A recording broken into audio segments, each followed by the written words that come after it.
Hello everyone, you are watching Insight and Excite, originally meant as a story creation channel, but I'm feeling a little trollish. So allow me to create another video series, which will now be called Your Logic Sucks. And in this episode, we will discuss Mortal Kombat 11 dumb talking points made by dumb people. Before we begin, I want to first say, some of you guys and gals are unknowingly, or maybe you do know, being tricked by ad whores, because there is clearly sides being drawn over dumb issues. And there is money on picking sides, mostly one very specific side, that they all for some reason end up on. I want to start with some arguments I'm hearing and reading on the comment sections of YouTube videos. And if I misconstrue some arguments, let me know down below in the comment section. Before I waste your time, I am an SJW. But guess what? I like seeing tits and ass. There, your mind has been blown. And I will focus my attention on female representation because, as always, it comes down to that. Even though the fans say, it's the story that matters. So what exactly lit the fuse? Well, besides Scarlet. Let's give ourselves a minute to read the quote that got people so butthurt. You know, the words in his little paragraph that triggered the Anti-SJWs. Or, let's just be fair, they're the Reactionaries, right? And then he was later quoted as saying this line. And I'm sure you'll see some lines there that might piss you off if you're one of them.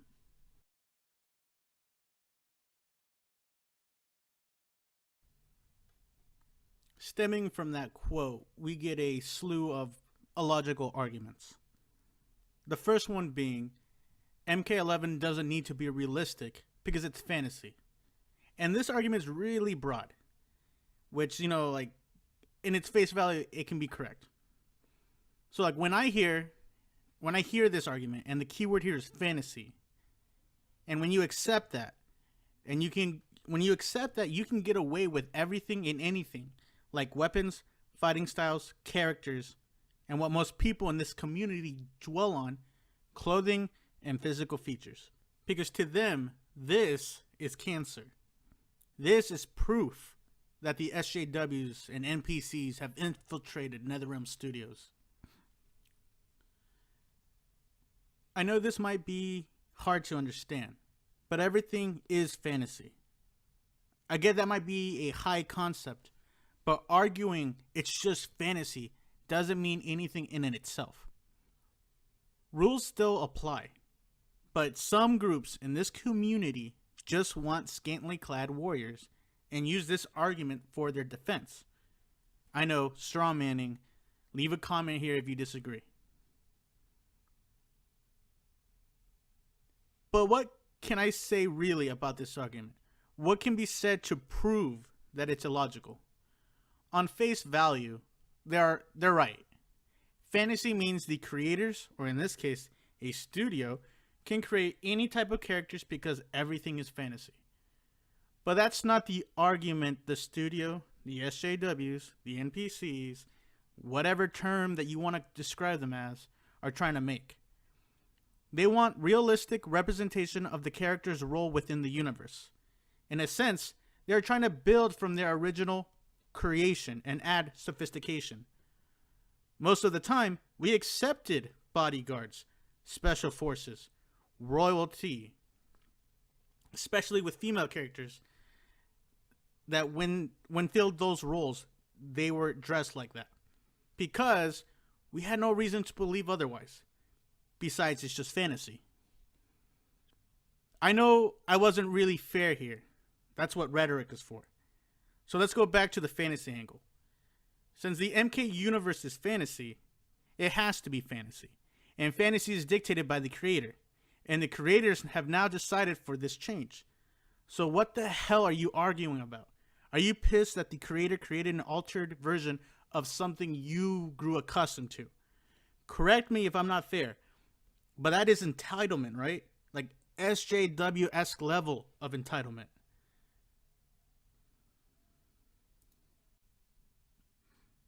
So now let's move on to the next argument. It's better to fight with less clothes. So this is an interesting argument, and it makes sense in a dumb way. But in reality, this will only work in a case-by-case, basis. We have to take into account fighting style, natural defense, weaponry, physical level of strength, agility, and now, for a very what-if scenario, personality. There isn't anything to debate here because it entirely depends on character and the creator's vision of what is normal. You just can't say it's easier to fight with less clothes. And another thing that needs to be brought up is where the character is fighting, because location kind of matters. You can't use this broad defense. And you can't use female MMA fighters fight with barely anything on. Well, again, you're comparing our world with their world, which I thought you didn't want to do, right? Because it's fantasy. Which kind of also brings up another similar argument that female ninjas in the past used their sexuality to assassinate people. I actually heard this one. They pretended to be prostitutes and killed their target. Which, once again, we have abandoned the fantasy angle for, Earth realism. Which makes me want to ask, especially some commenters, is Katana pretending to be a prostitute to kill people? Is Jade pretending to be a prostitute to kill people? Sonya, Melina. Okay, I need to ask that. And if you say yes, obviously you're retarded. Also, are you fitting a whole character design on the dress code for a specific mission? Does that make sense? So you can see that using this argument for your defense requires a large, I would say, supporting evidence to make your claim. And once that's done, you've only covered one character. So let's move on to the next argument. Sexy clothes are what third wave feminists fought for. If we can have an honest discussion, and you're not using this defense ironically or in a bad faith, you should understand that women fighting dress code standards is a reaction to the time period. And you have to honestly reflect on that issue for today's era. Yes, women can dress how they want. But you should know it's not black and white. And this argument only works if you honestly believe that female empowerment has not been co-opted. So now, leave a comment below if you think it doesn't matter or it hasn't. I'll address it later. To clarify on my stance on why this argument makes no sense, let's take a step back. Once it became acceptable to market women like this, you can then sell it to males. Because let's be honest, this is what males like. So it really has nothing to do with female empowerment or third wave feminism. That movement was just abused by marketing, and you guys are hiding behind it. Or girls, some of you guys are girls, right? So are hiding behind it. You just like the marketing. Stop using the third wave defense and just go with free market defense. But then you have to accept that the new marketing they have decided to go with is just as valid. So the next argument is that there is nothing wrong with sexy characters in MK11. This argument is broad and hard to disagree with because it's really not saying anything. There is nothing wrong with sexy characters. There is nothing wrong with half-naked women in video games. There is nothing inherently bad with sexualized characters and personalities in video games. Especially since this game is rated M. But that's not what they are really arguing about, They just want sexy characters to stay in Mortal Kombat and remove any other type of representation. Because they think they control the universe and not the creators, right? So it's essentially just another feels argument with entitlement elements. They just want titties, and they want everyone else just to go with their whim, right? If that's true, just say you want titties and be proud of it. That's all. There's no argument. Just say I want titties and I wish there were titties. That's all you have to say. Just say it. But don't fight over the SJWs or whatever taking over. Just say you want titties. Because in reality, NetherRealm studios are just moving to a different area, right? The next argument that I find the most controversial, because it's so fucking stupid, is the I'm a girl, I want sexy clothes, so Mortal Kombat is wrong. So we have now entered the identity politics defense. Let's examine this for a bit, because you are a girl and you play Mortal Kombat. That means sexy clothes is acceptable. So you just made two statements with no arguments. You are a girl, check. At least we have to accept that assertion. And you want sexy clothes, all right? Cool, bro. So what? You see how dumb this argument sounds? You can't even defend this argument. Like, okay, so what? So what? Are you arguing because like you represent all women? Or like, hey, you can't say all women hate this game because I'm a girl. Okay, that's not what they're arguing about. And again, if you go off by that quote, because I'm sure that's what pissed these girls off, that they're using this they're using their sexuality, or I'm sorry, their sex as a defense. Like, hey, I'm a girl and I want to play this game and I want sexy clothes. I like seeing titties. I like seeing sexy asses, right? Again, you're not arguing anything. So when I see videos like this, I'm there saying, okay, what's your argument? Like, oh, they're trying to make all girls into Muslims, right? They strawman. Like, okay, that's not what they're saying at all. Oh, they see that only girls with clothes on that's another form of male trapping, like Puritan standards on women. Like, that's not what they're doing either. Okay, see, like, they strawman. They need to be.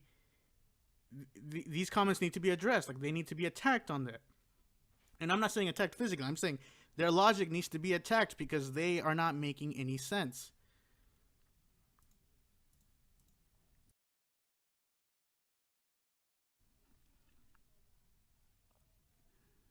So the next argument is the developers are telling the fan base that if you show skin, you're a slut. Okay, I saw a couple of videos over that, and that kind of relates to what I was mentioning before. Can we call out these people for being retarded? How can people listen to these dumb reactionary comments? Take a step back and really consider the franchise. Sex appeal was the selling point. They're just moving away from it. Nowhere, unless I missed something, are they saying women who show skin are sluts. Debate me if you think so below. From my perspective, they use sex appeal to sell the game. They've matured. They don't need sex appeal. They're moving away from it. They're moving to a more, again, I'll use this word, sophisticated gameplay. They're matching current era games to make sure they elevate their titles, so they don't need it anymore. And if you think they do need sex appeal, let me know why.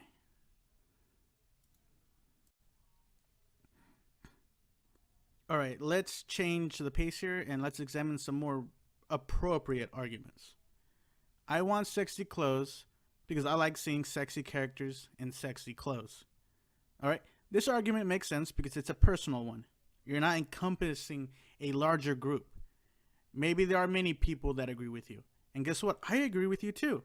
But this is not a defense you can make unless you're only addressing yourself. All right, let's do another one. MK11 should have an option for sexy clothing, especially if they've given character customization. See, this is a valid argument because the creators are giving customization options. And it is weird that they are intentionally leaving out a style, especially in a rated M game. But it's still a feels argument. Okay, now that we got those out of the way, let's go to another dumb argument. MK11 will suffer in sales because they're not pandering to their real audience. Okay, and I've seen a lot of reactionary videos, mostly stemming from girl gamers. And then once they say, hey, I'm boycotting this game because NetherRealms is saying I'm a slut for liking this, right? And then you get those fucking comments in the bottom, suggesting like, yeah, you're smart, girl. I like you. You're cute. What's your number? Or, those thirsty comments. So besides the boycott cause of the video game YouTubers, we won't really know for sure if sales are going to suffer. And again, I'm not. Let's take account to Mortal Kombat X, right? I saw the transition, but no one. Well, I'm sure people did talk about it, but it wasn't to this level, right? It was a slow transition. We went from MK9, MK10, which there was. Let's be honest, there was a huge switch in not just CG, but how characters appeared, right? And then we transition to MK11. It just makes sense in their direction, right? And I don't think people are really that pissed. They're just saying they're pissed. And then the people who probably won't buy this game or will buy this game regardless just want to voice their frustrations, right? But they're not doing anything. They're just saying this dumb, like, hey, sales are going to go down because they're not respecting the fans, the real fans, right? But again, just by going by the marketing in this game and the customers or the pre-order sales, the customers' reactions, YouTube comments, all that, this game is going to be successful. And I'll be surprised if this game, fails. Now, if you want to enhance this argument, like maybe MK11 can make a lot of supplemental cash by giving DLC packages for sexy clothes, that can be done. But you have to prove it. And you can't prove it right now, right? So shut the fuck up. And let's finish this one off with MK11 is taking itself too seriously and it's forgetting the real fans. So another arbitrary argument that puts a studio in a box. MK11 cannot be anything else than what I think it is. Do I have to explain any further why this is illogical, right? You can't think like that. Again, if you're wondering, I'm just getting started on YouTube. My real content is just creating first chapters for manga stories and reviewing media that interests me. But I'm also a person that reads comments on videos, and I like to troll people. That's entertaining for me. Recently I watched the Adult Swim video about sexual harassment, and I like talking to people and how dumb their logic was. So if you have any videos to recommend or a comment that you want evaluated, let me know. Again, this is Inside and Excite. Laters.